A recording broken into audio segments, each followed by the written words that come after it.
योग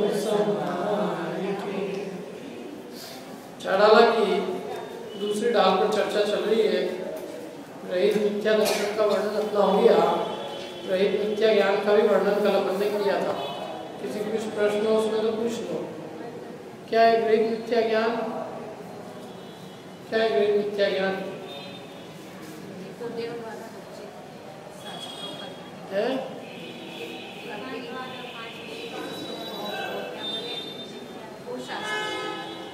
रहित मिथ्या ज्ञान क्या है? बताओ भाभी, आप सही बोल रहे नहीं, ये बोल रहा था, कौन बोल रहा था? है अर्थ नहीं, वो तो एक रहित मिथ्या ज्ञान क्या है बस इतना बता ना।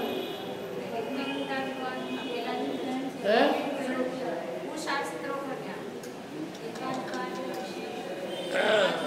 ठीक है, मतलब वो भी सही है। बताओ, पूरा बताओ।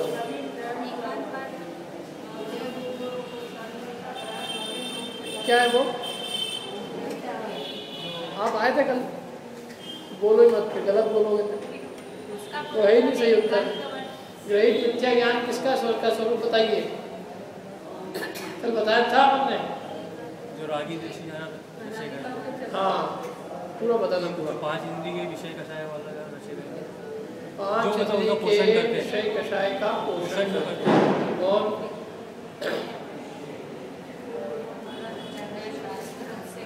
किसी को याद नहीं बोलो, मतलब घर जाके एक आदमी ने भी देखा नहीं। हाथ खड़ा करना, बोलना नहीं मुंह से, केवल हाथ खड़ा करना जिसको आता है।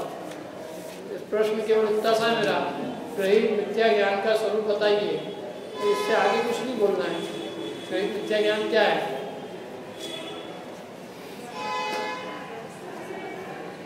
आपने बता दिया ना, पीछे बताओ, कोई को आता है? किसी को नहीं आ रहा है? चलो मैं बता दो। देखो,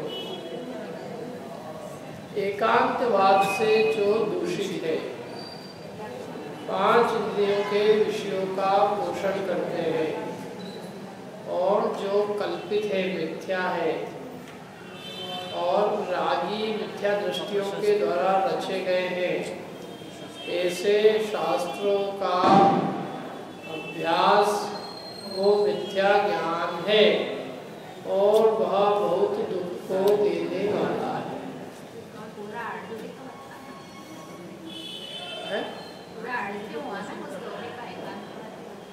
दोहे से अर्थ से मतलब नहीं अपने, तो मिथ्या ज्ञान क्या है बताना बस।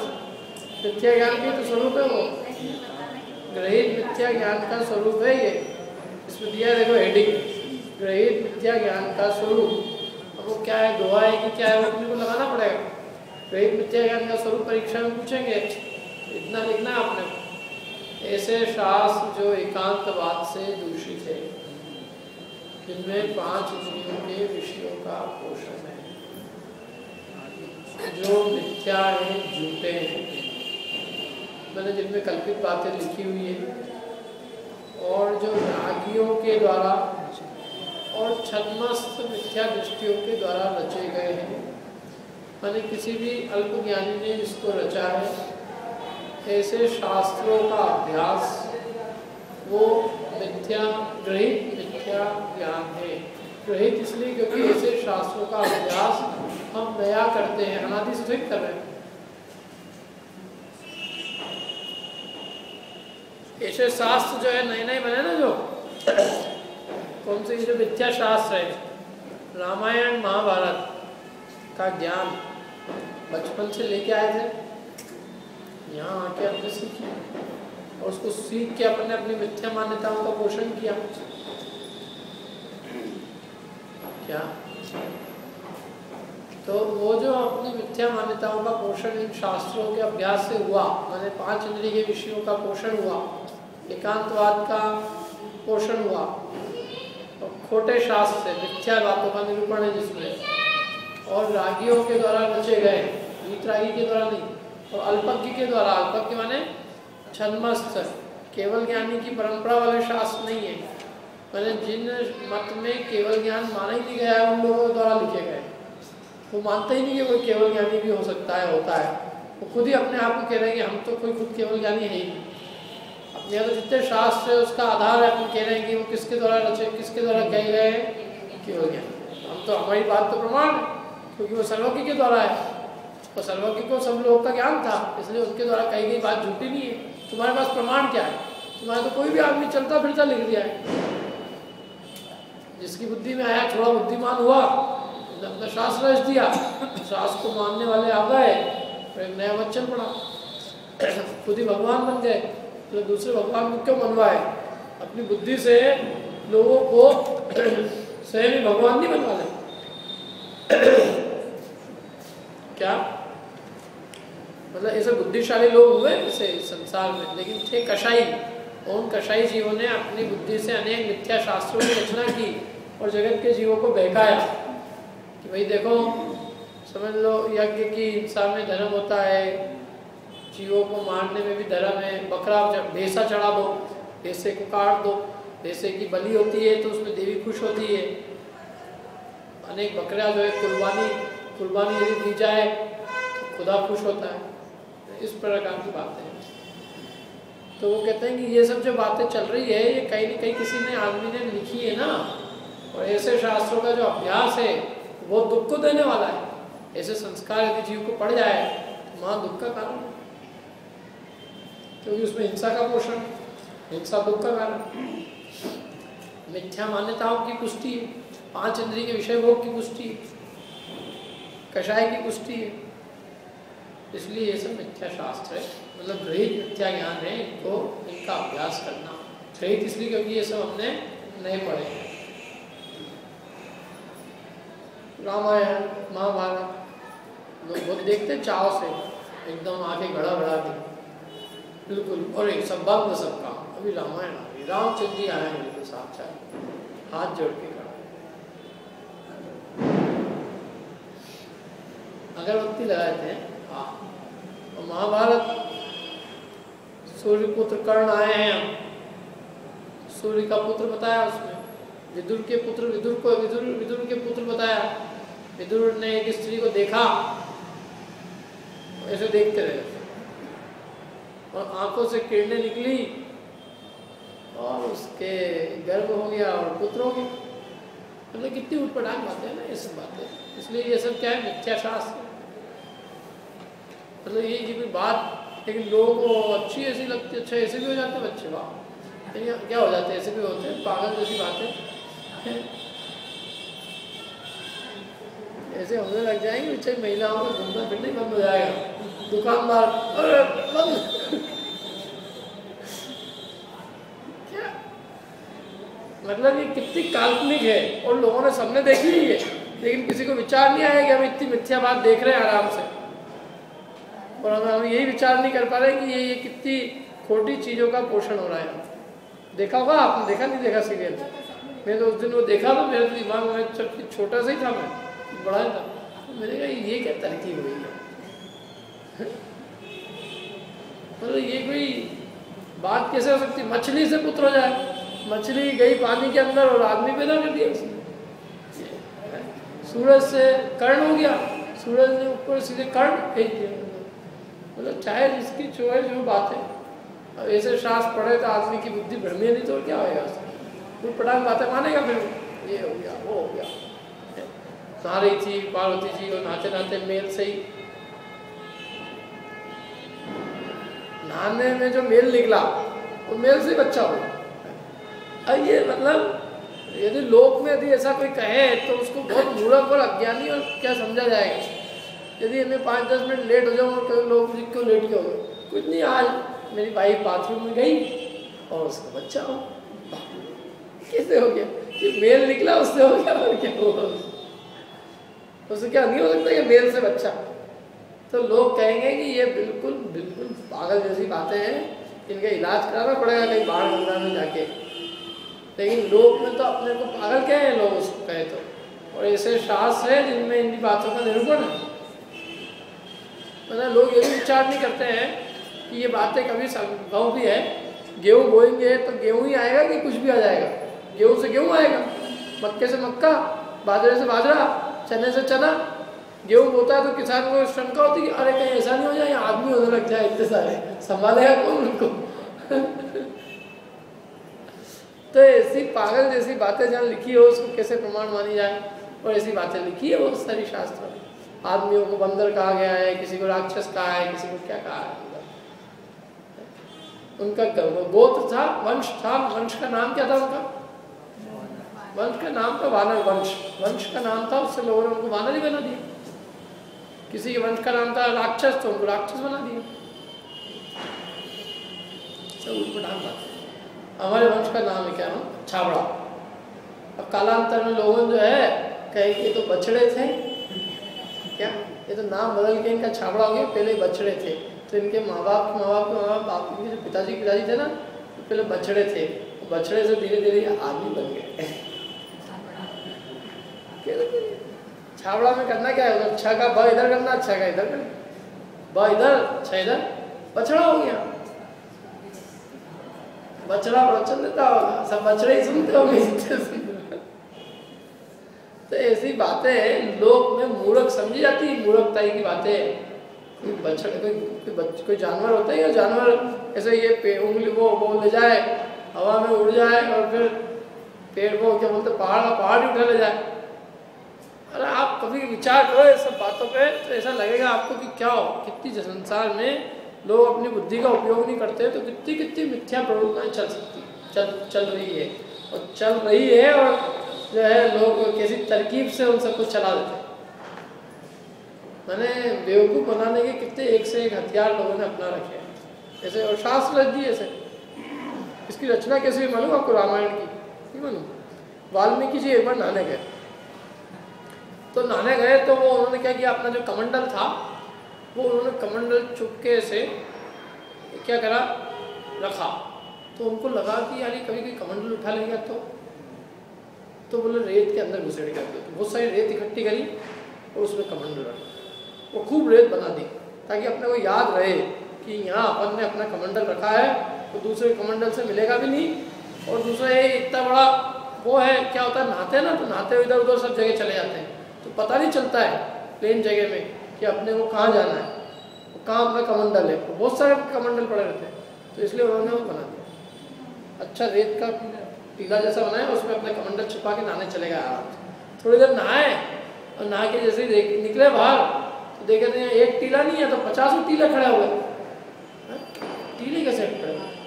तो फिर पता चला बाहर निकले तब, और महात्मा जी लोग उनके चरणों को गिरने लगे, महाराजा महाराजा महाराज। भगत लोग वहाँ किसी एक भगत ने उनको देखा टीले बनाते हुए, ये टीले बना रहे हैं। तो उन्होंने कहा महाराज कोई काम कर रहे होंगे तो सोच विचार की कर रहे होंगे। तो ऐसा सोच के सबने और टीले खड़े कर दिए।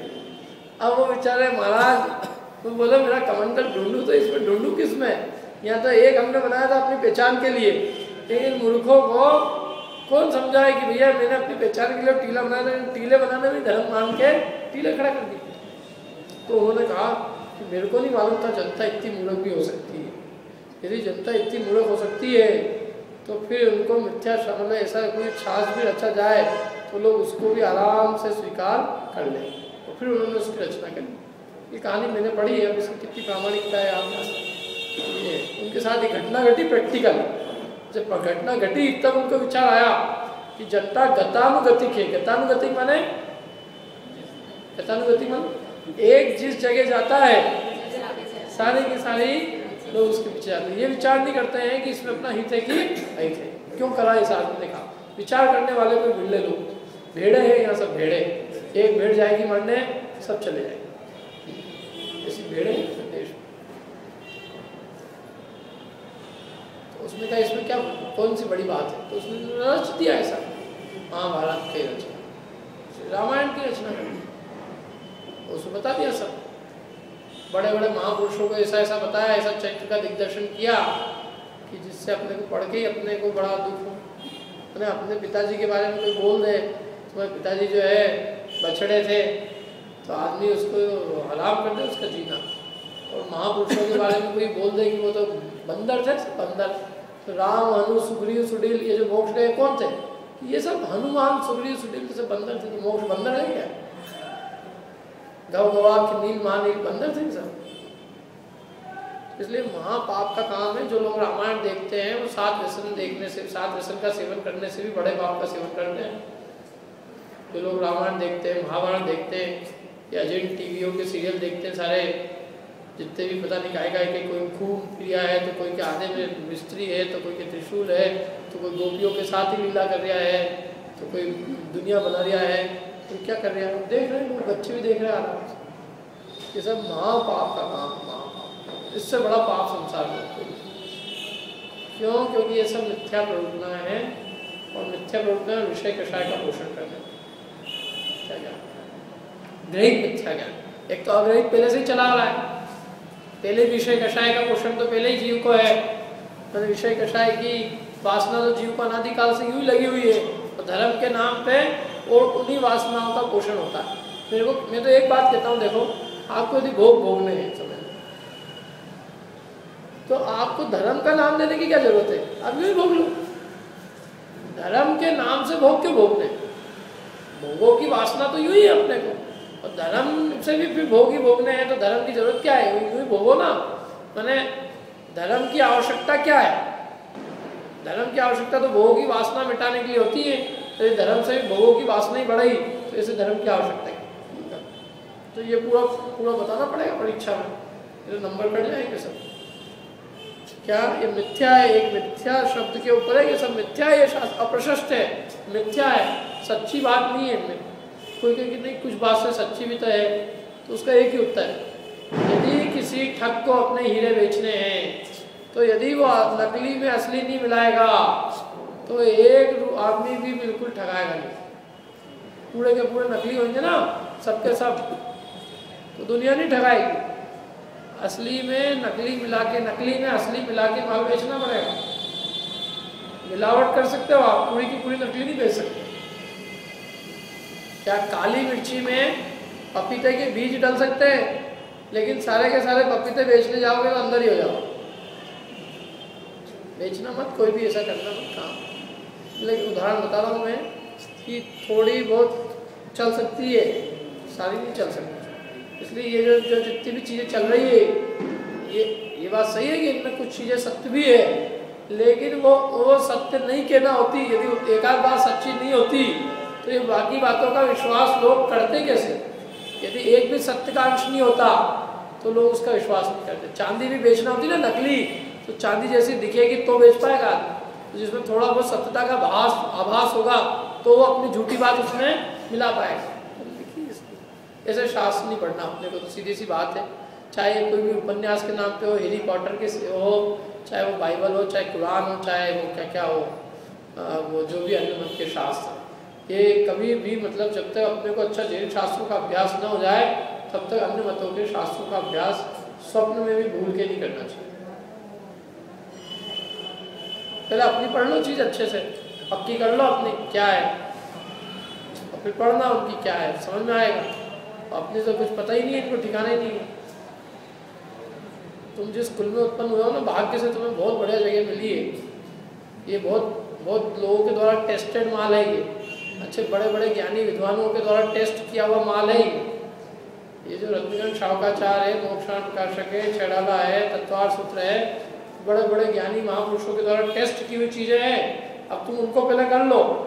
क्या ये माल जो दे रहे हैं हम तुमको, ये माल बहुत लोगों के द्वारा परीक्षण करके दिया हुआ है। तो पहले अच्छा माल ले लो, और फिर तुमको कहना, फिर तुम कहोगे साहब मैं तो बाजार में खुद देखना चाहता हूँ, फिर देख लेना। क्योंकि एक बार अच्छा माल देख लोगे तो फटाफट खोटे की पहचान करना आ जाएगी, और अच्छे की पहचान ही नहीं है, तो खोटा भी तो है अच्छे के भाव में खरीद लो। हो गया, ये पढ़ लेना, बाकी इसका अर्थ खुद पढ़ना। एकांतवाद का अर्थ बताया था कल, क्या है एकांतवाद? एकांतवाद का क्या है? बोलना नहीं बोलना, हाथ खड़े करना बस। बताओ एकांतवाद का क्या अर्थ है? नहीं बोलना नहीं, बोलना आप तो। हाँ बोलो पंचोली, क्या धर्म? एकांतवाद का अर्थ है धर्म। पंचोली जी बताओगे? आप बताओ। वस्तु का अन्यथा कथन करना, एक जैसा कथन करना, जो वस्तु जैसी है उसको वैसा नहीं कहता, अन्यथा कहना है।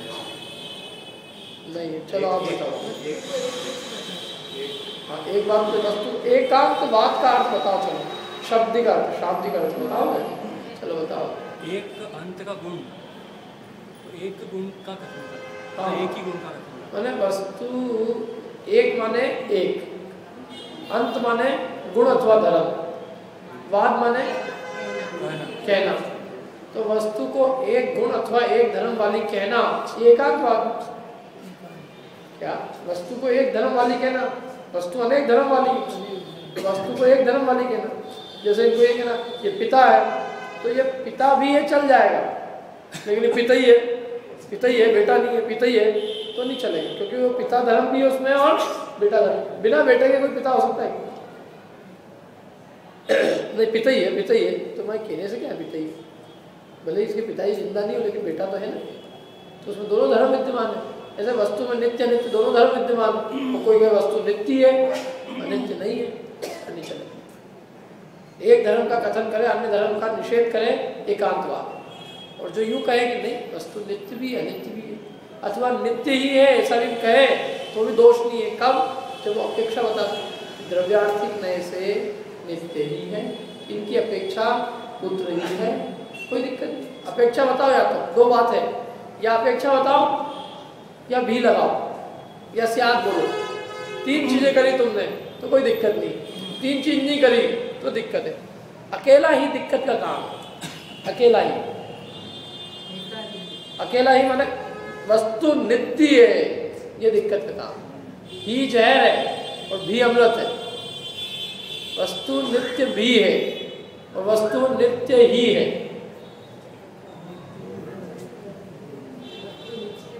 नित्य भी है मतलब इसका मतलब ये हो गया कि अन्य धर्म वाली भी है।